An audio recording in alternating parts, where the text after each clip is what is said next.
Good morning, welcome back to my channel. আশা করি তোমরা সকলে ভালো আছো, আমিও খুব ভালো আছি।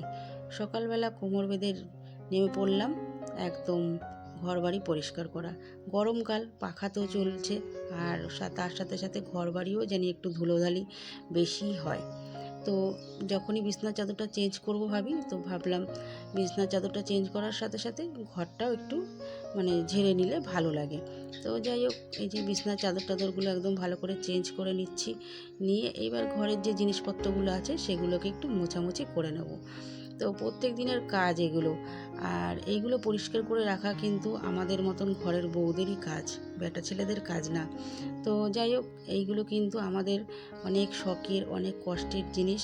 তো যত্ন করে রাখাটাই কিন্তু কাজ আমার। তো চলো, এগুলো ভালো করে একদম কলিং দিয়ে পরিষ্কার করে নিচ্ছি। আর এটা রোজকারেরই মোছামুছি হয়। তো যেদিনকে একটু ঝাড়াঝাড়ি বেশি হয়, ঝুল টুলগুলো পড়ে, ধুলোবালিগুলো, তো সেদিনকে একটু কলিং দিয়ে মোছার চেষ্টা করি।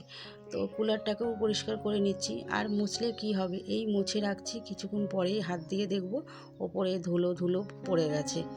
তো যাই হোক, পড়লেও কিছু করার নেই, তবুও পরিষ্কার করে রাখাটাই ভালো লাগে।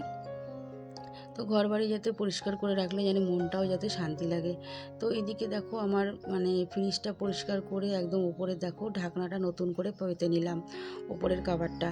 তো ওপরের কভারটা একদম ছিঁড়ে কেমন হয়ে গেছিলো, তো ওটা চেঞ্জ করে নিলাম। এটা এনে রেখেছিলাম নতুন, তো পেতে নিলাম। আর এই যে দেখো, ঘর দুয়ার একদম পুরো একদম পরিপাটি করে টিপটাপ করে একদম গোছগাছ করে নিলাম। তো এইটা কিন্তু আমি প্রত্যেক দিনই এরকম করেই গোছগাছ করে নিই। তো ঘর বাড়ি দেখবে সুন্দর করে গোছানো গাছানো পরিষ্কার থাকলে মনটা যেন খুব ভালো লাগে, শান্ত পরিবেশ এরকম একটা লাগে, অশান্তি মনের মধ্যে আসে না। তো দেখো, আমার কুলারের ওপর পুতুলটা না, প্লাস্টিকটা ছিঁড়ে গেছে। অনেকদিন থেকে বলছি তোমার দাদাভাইকে প্লাস্টিক নিয়ে আসো, নাহলে পুতুলটা নষ্ট হয়ে যাবে, ধুলো পড়লে নষ্ট হয়ে যাবে। প্লাস্টিকের ভেতর আছে তো, খুব সুন্দর নতুন আছে। আর এইদিকে দেখো, আমার গোপাল বাবুর সমস্ত কিছু গয়নাগুলো আগের দিন রাত্রে খুলে একটু বাসন মাজার সাবান আর হলুদ দিয়ে ভিজিয়ে রেখে দিয়েছিলাম। তো ওগুলোকে পরিষ্কার করব তার জন্য। আর এইদিকে আমার গপু সোনার সমস্ত কিছু যে বসানোর যে জিনিসগুলো থাকে, যে ওর যে জলচকিটার মধ্যে কাভার দেওয়া, পর্দা দেওয়া, সেগুলোকে তারপর ওর বিছানার চাদর, মশারি, তো ওগুলোকে আজকে কাছাকাছি করে নিচ্ছি। যেহেতু কালকে বৃহস্পতিবার, আর বৃহস্পতিবারের কাজ একটু বেশিই থাকে, পুজোর কাজ। তো আমার তো অনেক আরও ঠাকুর আছে, তাদেরকেও পরিষ্কার পরিচ্ছন্ন করতে হবে। তো আগের দিন ভাবলাম আমার গোপাল বাবুকে আগে পরিষ্কার করে নিই, তো এক এক করে করতে থাকি। তো একদিনে সব হয়ে ওঠে না, তার জন্য আগের দিনকে সমস্ত কিছু পরিষ্কার করে নিই। তো যিনি ঠাকুর রাখলেই হয় না, তাকেও তো পরিষ্কার পরিচ্ছন্ন রাখতে হয়। আর গোপালবাবুকে রাখলেই হয় না, তাকে কিন্তু একদম সন্তানের মতন পরিষ্কার করে এরকমভাবে রাখতে হয়। আর ওর বিছনাপাটি এরকমই দুদিন ছাড়া ছাড়াই আমি কাছাকাছি এগুলো করে দিই। তারপর দেখো, ওগুলো ধুয়ে দিয়ে এসে এবার কিন্তু চলে আসলাম ঘর মুছতে। তো ঘরটা মুছে নিচ্ছি। আর আজকে জানো তো প্রচুর খাটনিটা একটু বেশিই পড়ে যাচ্ছে, যেহেতু সকাল থেকে সমস্ত বিছনার চাদর ফাদর চেঞ্জ করা, সেগুলো তো কাচা ধোয়া তো করতে হচ্ছে। কাচা ধোয়া সমস্ত কিছু করে তারপর দেখো ভাবলাম ঘরটাকে একটু আগে মুছে নিই, তারপর রান্না বসিয়ে দিই। তো রান্না এদিকে বসিয়ে দিয়ে ঘরটা মুছতে চলে এসেছিলাম। এদিকে ভাত হয়ে গেছে, আর এই পেঁপে আলুর তরকারি করে নিচ্ছি। তো এত কাজের মধ্যে দিয়েও না, রান্নাটা যদি করার কেউ থাকে, কেউ যদি একটু করে দেয় হেল্প, তো মনে হয় যে কি শান্তি। তো সমস্ত ঘরের খুঁটিনাটি কাজগুলো করতে করতে যদি কেউ একজন থাকে রান্না করে দেয়, তো সেটা কিন্তু খুব ভালো হয়। তো সেরকম আর কেউ নেই আমার সংসারে, আর কি আর করা যাবে। তো নিজেকে তো কিছু খেতে হবে। তো আজকে কিন্তু বড়মশাই নেই, ডিউটিতে গেছে, তার জন্য সমস্ত কাজকর্মগুলো একটু কমপ্লিট করে নিচ্ছি। আর বর থাকলে পরে হয়ে ওঠে না, ঘরে একটা বেটা ছেলে থাকলে তাকে টাইম মতন খেতে দেওয়া, হয়তো রাগারাগি করে না, কিছু না, কিন্তু নিজের মন থেকে একটা জিনিস খারাপ লাগে যে টাইম মতন কিছু করে দিতে পারলাম না, একটা দিন বাড়িতে আছে। তো যখন বাড়িতে থাকে আমি এগুলো করি না, যখন বাড়িতে থাকে না তখন এই পরিষ্কারগুলো শুরু করে দিই। আর যাই হোক এক তরকারি ভাত করে নিলাম, অনেকটা বেলা হয়ে গেছে। তো এর জন্য আর কিছু আর সেরকম রান্নাবান্না করলাম না, কি আর করা যাবে। রান্না নিজের সংসারে একা যখন, তখন তো সমস্ত কিছু করতে হবে। রান্না করলে কিন্তু মানে রান্না করে যে বেরিয়ে যাব সেটাও তো না, কার ওপর ফেলে রাখবো।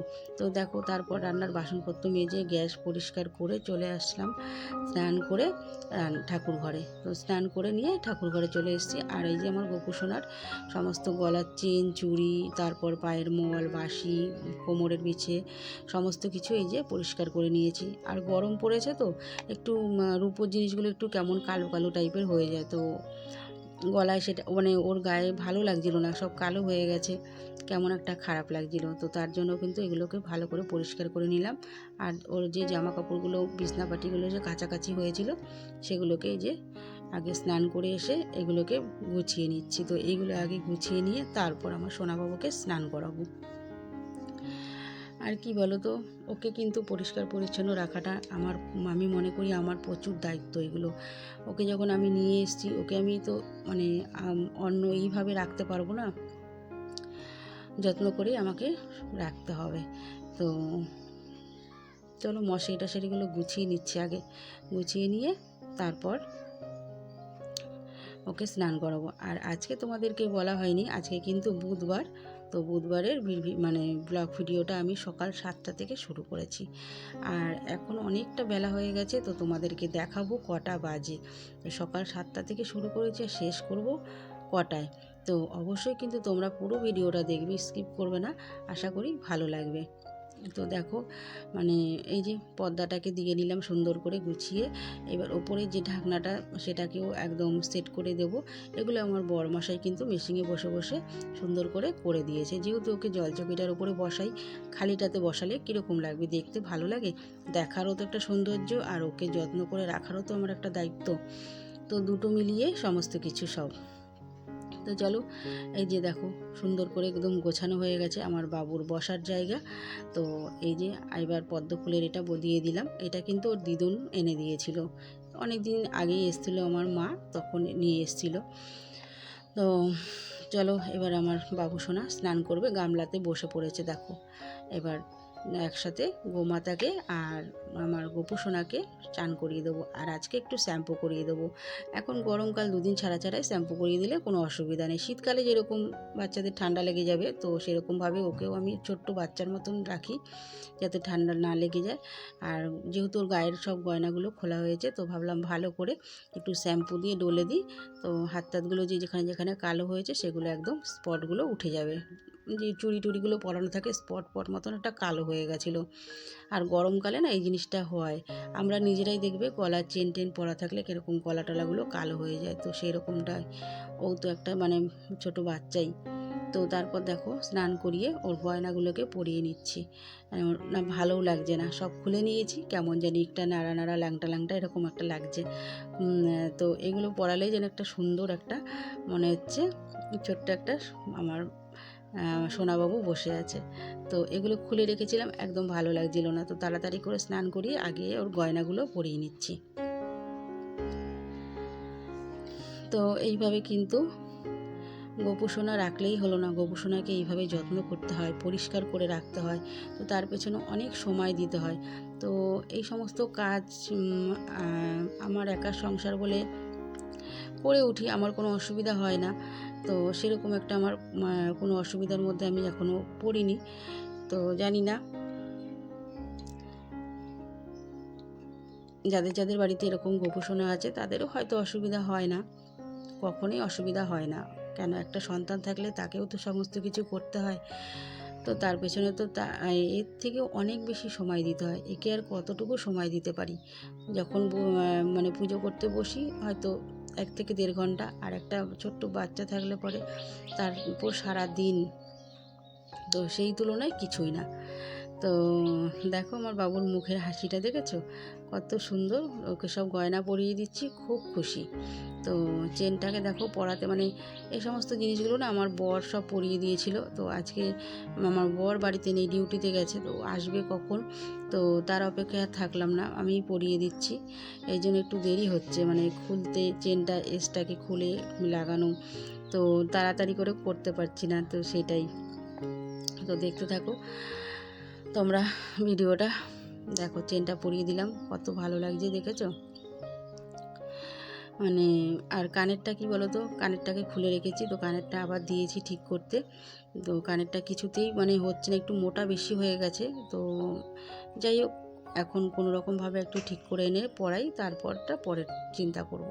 তো দেখো পায়ের মলটা পরিয়ে নিলাম। আর অনেকে বলে গরমকাল খুলে দেবে এগুলো, আমি খুললে ভালো লাগে না, বেশ পরিয়ে রেখেছি। এই যে দেখো খোলা ছিল কীরকম লাগছিল, আর সমস্ত কিছু পরিয়ে নিচ্ছি। তার সৌন্দর্যটাই অন্যরকম, মনে হচ্ছে একটা সত্যিকারের বাচ্চা আমার কাছে বসে আছে। তো আমি ওকে সব সময়ের জন্য সত্যিকারের বাচ্চাই আমি মনে করি। আমি মনে করি আমার সন্তান, আমি সন্তানের মতন ওকে আমি মানে দেখভাল যত্ন সমস্ত কিছু করি। তো জানি না কতটুকু করতে পারি, শুধু একমাত্র ওই জানে আমি ওকে কিভাবে যত্ন করি, মন থেকে কিভাবে ওকে ডাকি। তো সেটা একমাত্র ও ছাড়া কেউ জানবে না। তো চলো, আর গরম পড়ে গেছে তো জামা তো পরাবো না, এই যে একটা প্যান্ট পরিয়ে নিয়েছি। আর গরম লাগে তো, খুব গরমও পড়েছে, তার জন্য গরমে একদম জামা পরাই না। তো দেখো এখন কোমরেরটা পরিয়ে নেবো। এটাও পরাতে গিয়ে দেখো কতটা যুদ্ধ করতে হয় আমার। যেরকম বাচ্চাদের কিছু পরাতে গেলে বাচ্চার সাথে যুদ্ধ করতে হয়, তো আমি কিন্তু ওর সাথে যুদ্ধ করে করে দেখো সমস্ত কিছু ওকে গয়নাগুলো পরাচ্ছি। তো সত্যি কথা বলতে সত্যি দেখো বাচ্চাদের যেরকম যুদ্ধ করতে হয় না জিনিস পরানো নিয়ে, এই পড়বে না, নড়ে চড়ে বসে যায়, এই করে। তো সেরকমটাই আমার মনে হচ্ছে যে ও আমাকে মানে বিরক্তি করছে, এগুলো পড়বে না, আর আমি জোর করে পড়াচ্ছি। তো এইরকম একটা আমার মনের মধ্যে আসছে। তো কেন জানি না, ওকে আমি যখন কোলে নিই, ওকে আমি মানে করি, মনে হয় যে ও আমার সত্যি একদম আমার সন্তান। তো এইরকম একটা আমার মনের মধ্যে চলে আসে।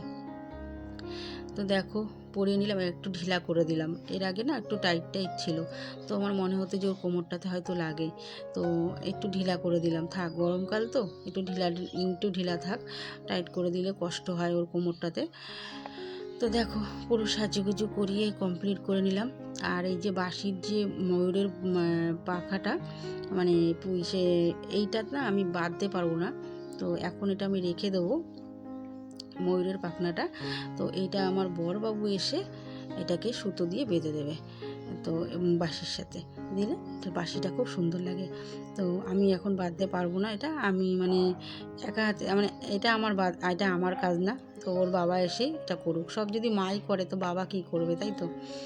তো চলো পুজো দেওয়া কিন্তু আমার দেখো পুরো কমপ্লিট হয়ে গেছে। এই যে দেখো আমার সোনাবাবু কত সুন্দর মিষ্টি লাগছে বসে আছে।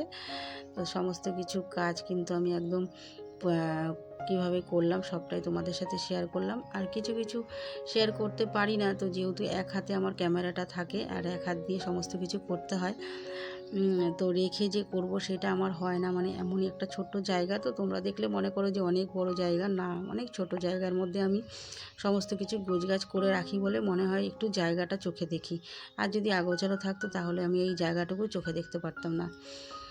তো এইভাবে ছোট জায়গার মধ্যে আমি গুছিয়ে গাছিয়ে রাখি। তো দেখো তোমাদের বললাম কটা বাজে, দেখো 3:30 বাজতে যায় প্রায়। এখন আমার পুজো কমপ্লিট হলো। তো চলো আজকের মতন ভিডিওটা এখানে শেষ করলাম। ভালো লাগলে অবশ্যই লাইক করো, কমেন্ট করো, শেয়ার করো, আর পাশে থেকো। টাটা বাই, দেখা হচ্ছে নতুন কোনো ভিডিওর সঙ্গে। সবাই ভালো থেকো, সুস্থ থেকো।